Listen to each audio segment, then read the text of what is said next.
In the last lecture, we have discussed the introduction to function.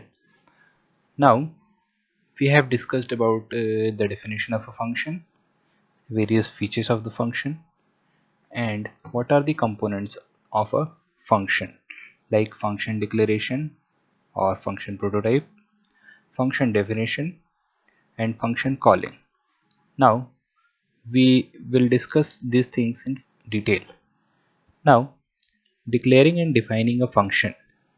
So, before we create a function, we have to declare it. Means we have to declare to the compiler that what may be the return type of the value by function, what will be the name of the function, and what may be the parameters or the values that will be used for defining a function. So, a function definition, before creating a function, we must be declaring it. So the general method of declaring a function is to declare the function in the starting of the program before main function. Whenever we define a particular function, we can declare it before the main function, and in this case, if we define a particular function, we declare a particular function before the main function, it becomes a global function. So the format of function declaration is the we have to give the return data type. Any built-in data type can be given, then name of the function, and then the parameters. For example, suppose we have to declare a function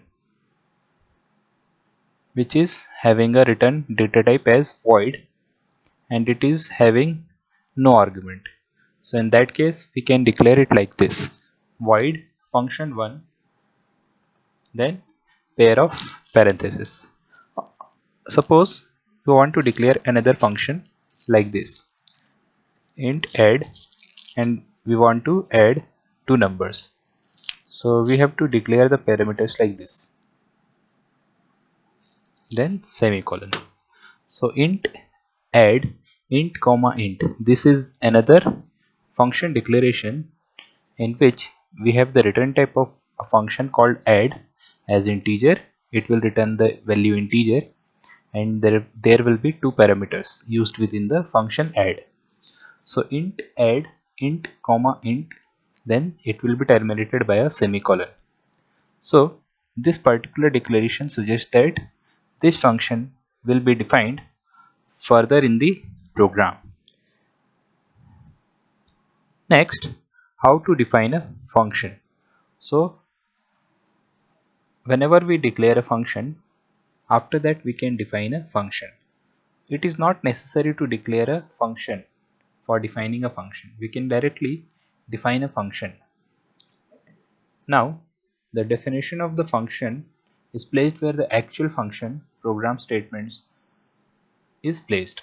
So obviously, whatever our function will be doing, we have to write all those statements under a function.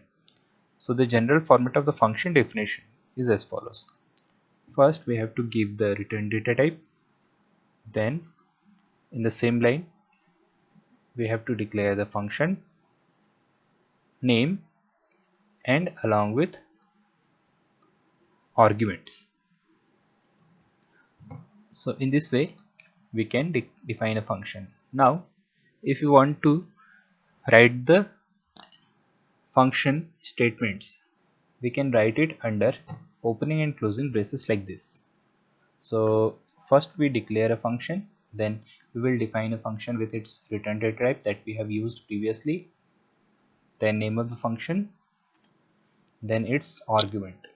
Either it may be without argument or it may be with some arguments. Next, under opening closing braces, we can write the program statements or function statements. So this will be, rather we will write function statement. Function statements. This is called the body of the function. Okay. So in this way we can declare a function first, then we will define the function using the function declaration itself. So The name of the function, the return type, and the number of arguments must be same that we have given in the function declaration.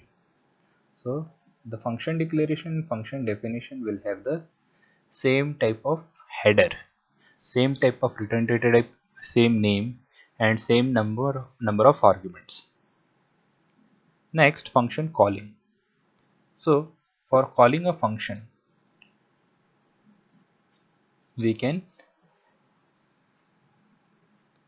use that particular function that we have defined inside any of the function or outside the main function itself.